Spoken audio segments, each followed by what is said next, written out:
Remember college? Ramen noodles for breakfast, keg stands at the frat house, and that one time you wore a toga to class? Sleep came easy and hangovers were the worst of our worries.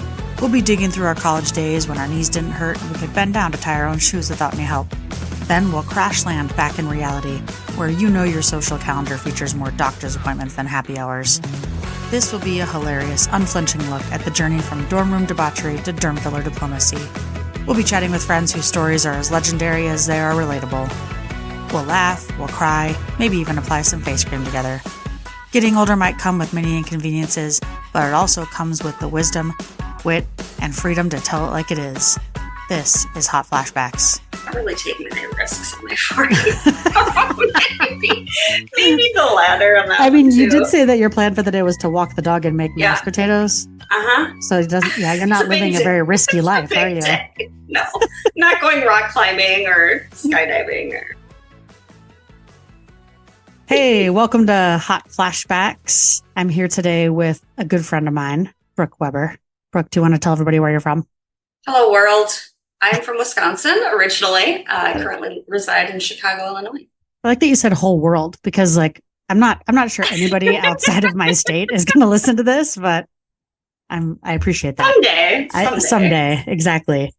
Okay, so you and I had chatted recently about what it's like to age and realize at some point that you need to be taken care of, or you will need to be taken care of, right? This idea that, yeah.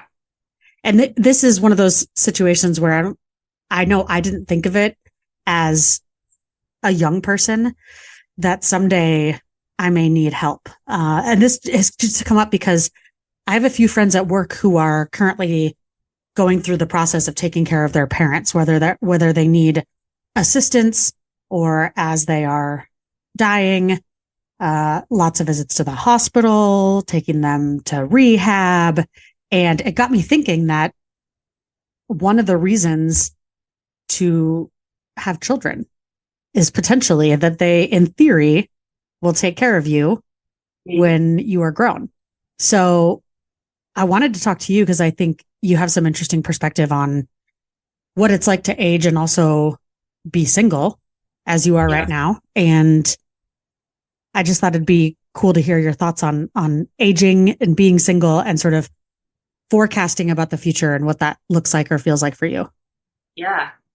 I'm so interested in this topic because I'll say it's something that, differently from you, I have actually thought about it for a long time because I knew pretty early on that I didn't want kids. Yeah. And because it's just one of those things that, like, as a woman, of course, you are kind of forced to think about and make a decision on a certain timeline. But I knew pretty early I didn't want kids. And I knew that also meant that there wouldn't necessarily be someone to take care of me when I was older. Like, that is kind of a part of the deal, you think, Is it? However, well, that's the thing. Like, I actually don't subscribe to that anymore. I kind of like, that's kind of the default thought, I think, but I don't know. Especially in situations where the relationship with the parent is really fraught. It becomes like, how obligated are you to take care of someone who, like, in worst case scenario, someone who abused you, or, it gets really kind of gray. So. Yeah. And I think that when I think about it, there's always it's two-sided for me. One is the fear that your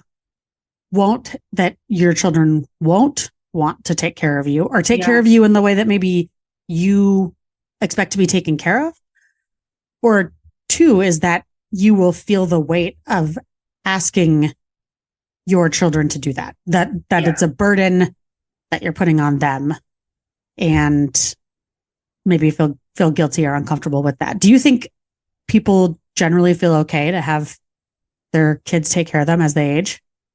Well, I don't know, actually. I mean, I know, like, obviously my perspective is limited to just what my dad has told me, but, like, I know it's a priority for him to have saved a lot of money before they retired, so that he's mapped it all out so that they should be able to kind of take care of themselves as long as, nothing super detrimental happens to either one of them, like till the end of their lives. The end of time. I know, yeah. And like, I think, yeah, I mean, really, it's kind of dark, but it's, he's thought about that, and it's interesting because I think, I don't know, I think of, so on my dad's side, it's me and then my sibling Sid, and then my sister Megan, and they're both younger than I am. Sid and I both live in Chicago, which is about a 2.5-hour drive to where my dad lives.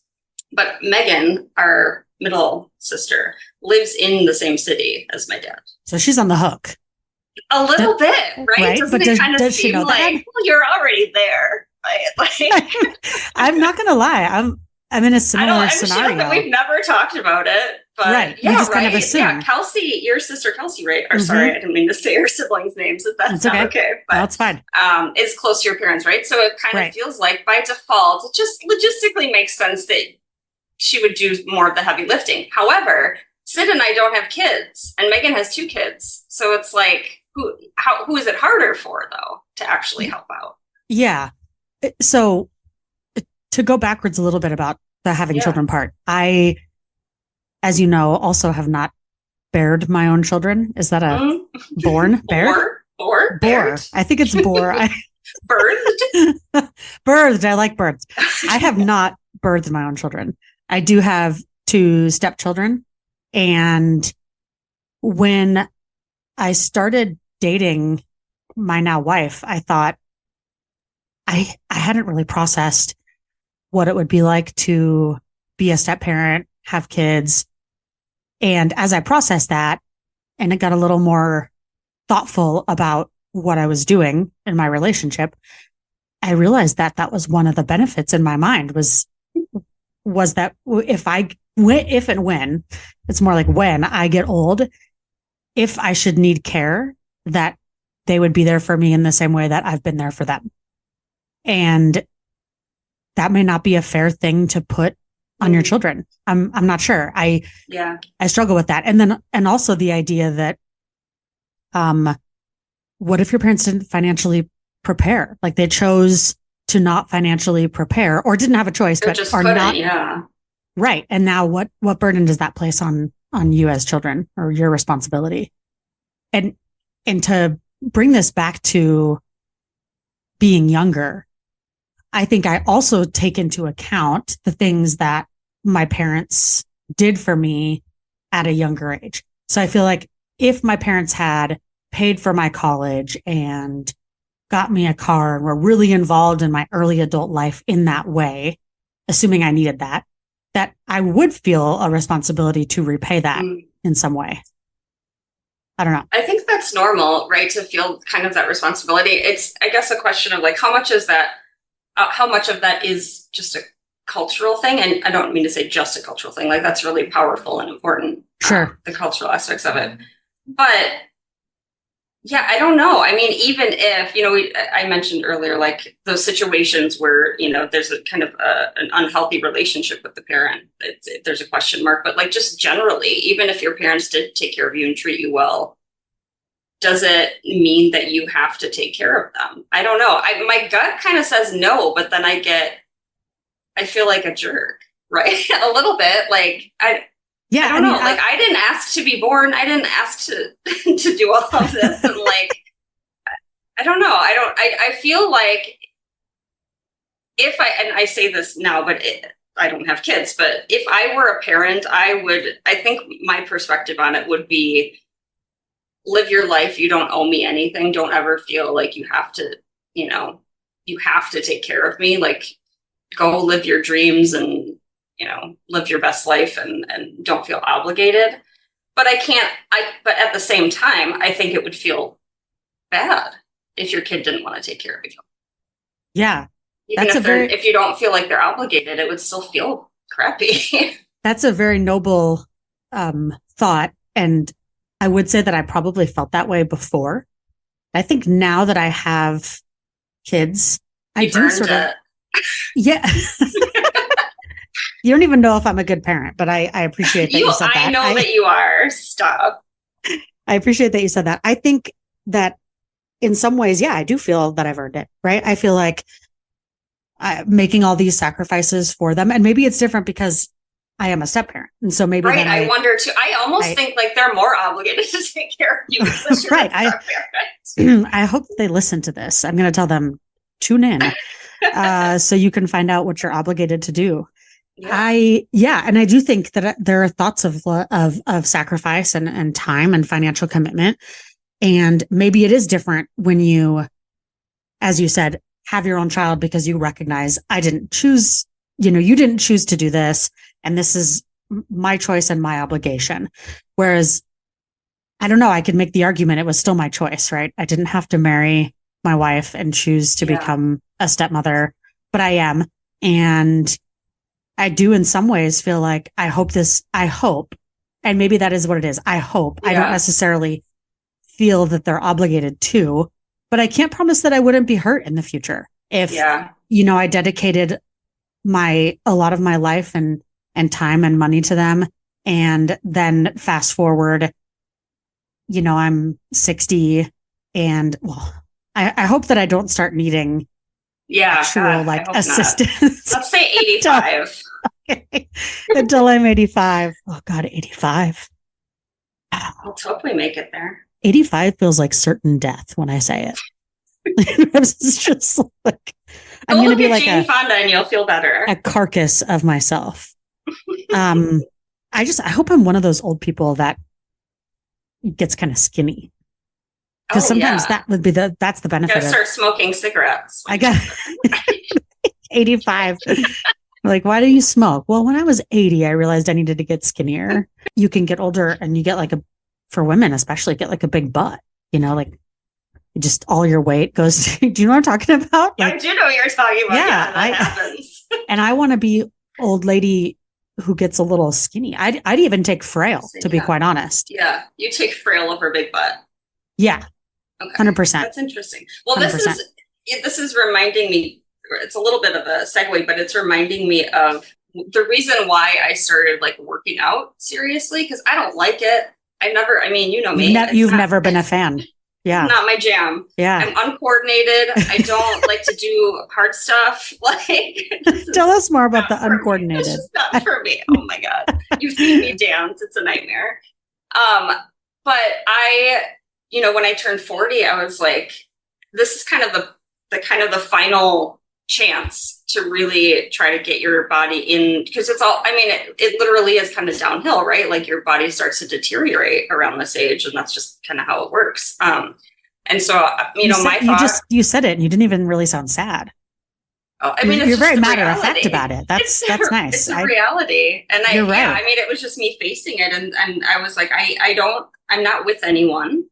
I don't have kids. So there's no guarantee, right, that anybody is going to step in and take care of me or anything. So I started seeing a trainer, and I want to take care of my bones. That's a big thing. I want to have muscles and be able to lift. And if I live in an apartment where I have to walk upstairs, I want to be able to do that and have a vitality and quality of life when I'm older.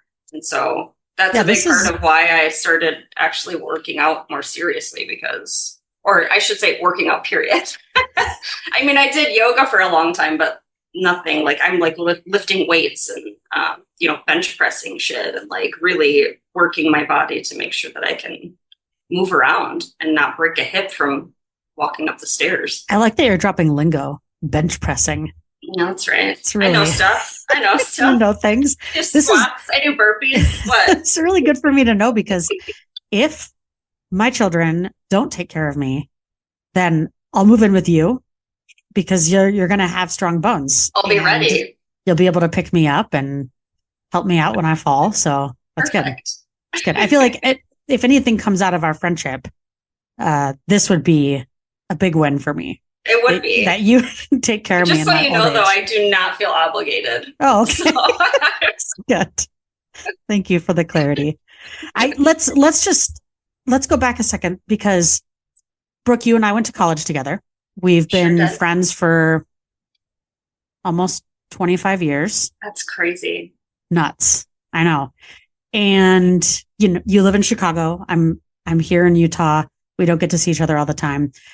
But there is actually a story about you from college that reminds me. This could go so many ways. I know. My confession is that I've told my first year experience class. I teach a Foundations of College class at a university, and I have told this story a couple times. I don't use your name. My story? Oh my God. I'm so flattered. Maybe. Let's hear what it is. Yeah, we can always edit this out later. But okay. Along the lines of taking care of people, I think it looks so different when you're in college and your parents are taking care of you. You're mostly taking care of yourself and your friends. And I talk to my students about taking care of their friends when they've consumed too much alcohol or are not in a safe situation. And it reminds me of the time that you went to a fraternity formal of sorts, fraternity party. Yeah. And you and all of our friends came back on a bus.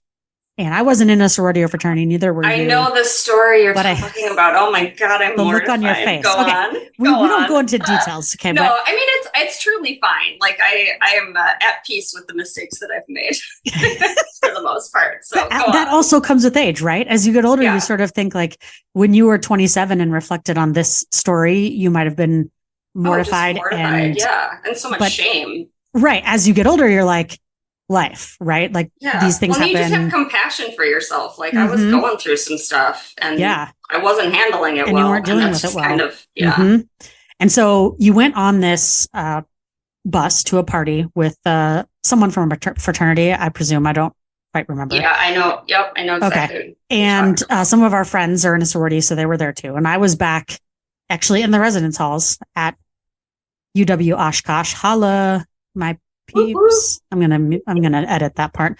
Yeah, please. I'm embarrassed for both of us. Raising the roof over here. And you didn't come back on the bus. And I remember asking folks, oh my God, do you see? These are the things old people say. I just said folks, which is a thing I never would have said when I was 20. Although not to have a total sidebar, but like younger people are saying folks now because it's like a non-gendered word. Yeah. Okay. So I'm hip. You're in the clear. I couldn't find you. And they said that you had gone home with someone. And I don't remember how we figured out who this someone was, but I remember specifically getting a friend of ours from a different residence hall who had a car to take us to this apartment complex where you supposedly were. And we went there, and there was one of those where you press a button for someone to buzz you in. And I had no idea which apartment it was. It was like 2, maybe 1 o'clock in the morning. It was pretty late. And there were parties going on I could hear. And so I just pressed all the buttons and someone buzzed me in. And I went up to one of the apartments that had music coming out of it. And I walked in and everybody just kind of looked at me. Oh, cool. Another person coming to the party. And I said, I'm looking for my friend. And I described what you were wearing. And they told me, oh, she's in there. And you were in the bedroom with someone.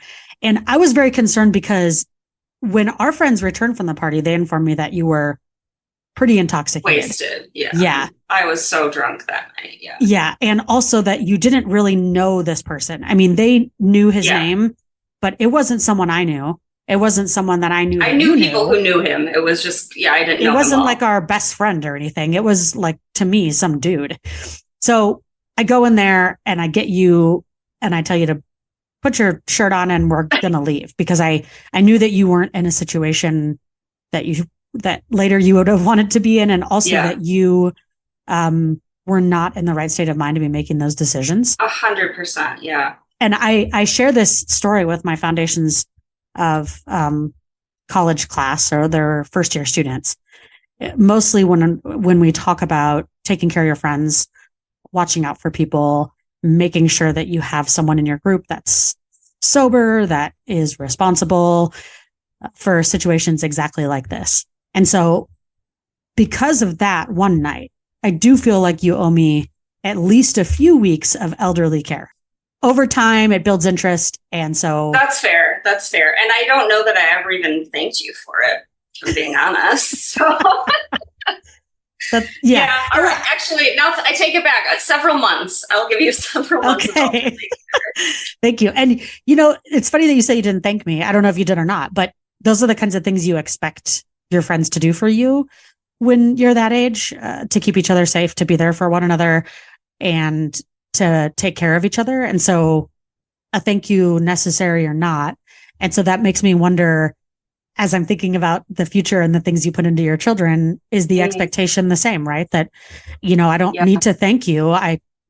As my kids don't thank me every day for taking care of them, but that when we're both older and they're in a position to take care of me, that they would want to, I think is the hope. Yeah, most people that's have. the hope, right? Mm-hmm. Well, and this makes me think too of like, it's just the parent-child dynamic is just so different from any other relationship that you have. Like, it's not like a friendship, that's an even level, right? You're right, because it's voluntary. To taking care of each other and looking out for each other. Whereas with the kid, they don't have a choice. And like, obviously they would be lost without you. Like, they need you. But it's not like you entered into a contract. They're stuck with wherever they end up. Yeah. And so it's a little like the dynamic's just a little bit different. You're right. That does kind of change the perspective. When you think about aging and being single, how do you picture yourself at 70, 80, 85? So I think for a lot of folks, the retirement dream and the sort of aging dream is, getting in an RV with your significant other and seeing all the things and then dying peacefully in your sleep. So what do you think, if you had to decide now how that was going to happen, what would it look like and how are you preparing for that? Oh man. Besides the heavy lifting you're doing. Yeah, right. I'll still be working out. I'll be working out. Yeah. I'm doing my squats. I'm pretty open as far as like where my life leads. So like that sounds really fun, like going on a trip with someone, just like getting in the RV and driving across the world. It also, like, I could also live in Chicago for the rest of my life and just be like an old lady who lives in the city. Yeah. and just be like one of those old ladies out power walking every morning and waving like to my neighbors. Though. And how are you going to power walk in Chicago in the cold? Listen, ice is not the friend of the elderly people. You know what I mean? Like, it's true. That is true. I'm telling you, as I get older. Okay, so I'm going to go and I'll find an indoor place. Yes, you need a mall, is what you need. Yeah. Yeah. Ice is scary. As I think, one reason that people move to the South as they get older is that ice will kill you. It's for sure, right? I've had shoveling snow will kill you. Yeah. But even just walking on ice, a little slip here or there, and there goes your hip. So yeah, no, and I mean, there's I am of two minds. Like, I can totally see myself staying in the Midwest. I am of two minds. Just the two minds, just right? The two. I could see myself staying in the Midwest. I love the vibe of the Midwest. I love being close to a lot of friends and family, and that especially would be nice if I was older. To be close to friends and family and still alone. I don't like the word alone, still on my own, or I don't know. Doing my own thing. Doing my own thing. There you go. But I lived in Los Angeles for several years, as you know, and really that desert weather would be so nice for the old bones. And the skin, the old skin. Yeah. And there's part of me that really wants to just go live in the mountains too, or I wouldn't be too remote because that's a little scary as a single woman. Yeah, but like a small mountain town somewhere on the West Coast, maybe. Okay, like there's part of me that kind of wants to do that too. Yeah, I don't know. I'm very torn between country and city. Yeah, I love them both. You want the best of both. I get that. Yeah. How do you think people have this conversation with their children? As I'm not quite 80, thankfully, because there is the option that, and this is what I've seen some of my friends go through as of late, as their parents are probably in their 70s, some of them 80s. Something happens and your mom or dad or needs to go to the hospital and then need some physical therapy. Generally, these kinds of things for healthy older people start with a fall, honestly, right? Getting hurt in some way. My grandfather was doing pretty good and didn't have a ton of health issues, but then fell off a ladder trying to to clean the gutters or something. And then it escalates. And then it all was kind of downhill from there, right? And so is the conversation, because I think a lot of the times the conversation isn't, hey, here's the expectation. I need you as my child to take care of me. I think it generally happens where you fall, you're hurt, you're in the hospital, your kids come to see you, and then your kids have like a secret private meeting where they decide what's going to happen and who's going to step up and how they're going to step up. Again, to your point, being local is really helpful. And so one of my sisters lives really close to my parents, and my parents had informed me already that she is the executor of their will because she lives so close to them, I assume, or they like her better. It's possible. It's maybe both, but yeah. And so because of that, I kind of assume that as they have needs, because she is local, she will be helping them with that. And if she needs things, or if they need things that I can help with, or my other sister can help with, that they'll communicate that. I don't know that most people sit down and say, yeah, I don't think they do. Hello, I son think you're and right daughter. that it's like it's like a situation that just like instigates the conversation, and it probably does most often happen between siblings. Mm-hmm. Yeah, I don't know. My dad and this was several years ago, but my dad and stepmom were redoing their wills, and they set it up so that I am like the decider. I don't know what the official term is, but like if he's on life support, like I'm the one who can decide what do they call that? Happen. The decision maker. There's something fancier than that, but yes. Yeah, but it's that. And then my sister Megan is that for my stepmom. And so they've definitely thought about it. And like my dad, like I said, he's planned, several decades in advance, like just all of these different scenarios. And, but they've never sat down with us and asked or like set any expectations or asked what we were comfortable with. Yeah, that's never ever come up. And I don't know. I mean, it certainly may have in other families, but I've never encountered any conversations with people where they're talking about that having happened. It's mostly just like, oh, my mom suddenly, got sick and now I'm taking care of her. Right. And I think if you're an only child, you're definitely on the hook. Right. Because you're all that they have. Yeah. Well, and this is making me think of, I have a friend who, she's 35 now, so she's quite a bit younger than us, but she, excuse me? I don't. Sorry to divulge. I feel very outed right audience. Quite a bit younger. Quite a bit. Several years younger than us. But at like 25, both her parents were dying. Yeah. Which is like, I mean, it's like a traumatic experience in and of itself, but to be that age and she's an only child, it was just she didn't really have a choice. She just had to take care of them. Like they couldn't, I don't know. It's such an interesting thing that she really had to grow up really fast. And at 25, probably not fully prepared to do that. Yeah, not at all. I think part of being middle-aged is realizing that if you're middle-aged, your parents are old age. And they were pretty young. Yeah, in theory, you have your life a little bit more settled in middle age. You've figured out how to take care of your own finances. And so then you can maybe help them taking care of their finances. Right. But when something like that happens to you when you're 25 or 30, 35, that's a lot for a person to take on. Yeah, it's prepared for. I mean, I was friends with her after all of that happened, but it definitely has shaped a lot of who she is.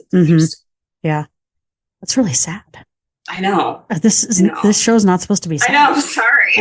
She's a very well-adjusted person for what it's worth. If I had one of those things, I'd play like a wah wah, which is sad sound. It's the Debbie Downer section of the podcast. Well, I really appreciate your thoughts on this. And I think part of being middle-aged is recognizing that while your body is starting to fall apart and deteriorate and you have to take care of yourself in new ways, that you also may have family members that you need to take care of. And I think processing through that, it was something that I didn't give a lot of thought to when I was younger, taking care of my parents or better yet, who's going to take care of me is definitely something I think about now. In wrapping up, we are going to play a little game. I like to call it the then and now throwdown. Okay. I love the game. So think of it as like a would you rather game. It's like, would you rather then or now? So in this game, we like to compare choices or decisions we would have made when we were younger to choice and decisions that we make as we get older. Would you rather land your dream job straight out of college in your 20s or slowly climb the ladder and find your passion in your 40s?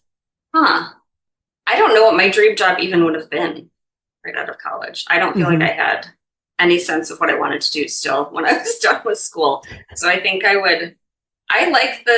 feel like that's what I did is the ladder. I kind of fumbled around and just kind of gravitated towards what was working for me and what wasn't. And I'm pretty content with where I am now professionally. Yeah. I just kind of like learned what I didn't want. That was the biggest thing in figuring out what to do for a career. It was like, well, I don't want to do that. I don't want to do that. And I try different things and no, that's not it. And,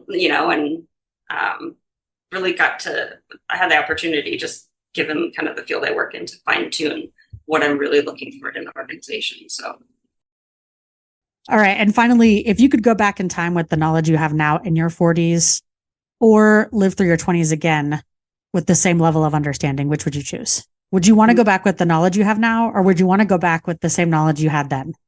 Oh. Because I think... Oh, interesting. Right. There's some carefree spirit to being 20 or 25 and thinking, I don't really know any better. And so then you do things. And I'm wondering if you could take your knowledge now, but be 20. Would you even be fun is the question. Right. Right. I'm pretty fun right now, aren't I? That's true. You are. And you're fun. Wouldn't have you're to fun for go 40. Get me out of frat house bedrooms. That's true. Yeah. So that's fun. I probably would, honestly. Like I've been through a lot of therapy. I've done a lot of reflection and personal growth and worked a lot on that. I think I would have. I'm a much healthier version of myself now, and I do wish that for my 20-year-old self. I wish that I had been a little bit healthier mentally. At that time, probably weren't fully aware of how, quote, unhealthy or mentally unstable you might have been at that point, right? And upon self-reflection, are like, wow, it's kind of like a hot mess. Yeah, just really, right. Just super. But again, you didn't know that. Ships in such an unhealthy way. Yeah, no, it's I had no idea. Ignorance is bliss, right? Listen, it's really hard to tell if you have a drinking problem in college in Wisconsin, period. Yeah, that's a fair statement. There's so much drinking. I remember people coming to visit UW Oshkosh and being like, holy shit, this is not normal. Other schools don't do this. Yeah. It was pretty wild. It was pretty wild. Brooke, thank you so much for being here and being vulnerable and being willing to chat about this with me and thousands of other listeners. And you are not excused from being on this podcast in the future just because you came on once. Okay, fair enough. Every time I come on the show, though, it takes a week off of your elderly care. The elderly care you promised me? Okay. All right. Well, thanks for being here. Thanks, friend. And thanks for chatting with me. That's Hot Flashbacks. We're out. Thanks for listening to Hot Flashbacks. If you enjoyed it, be sure to follow us on social media and like this episode. Want more content? Smash that follow button wherever you get your podcasts and never miss an episode. Thanks for sharing your ears, friends. I'll catch you on the flip side.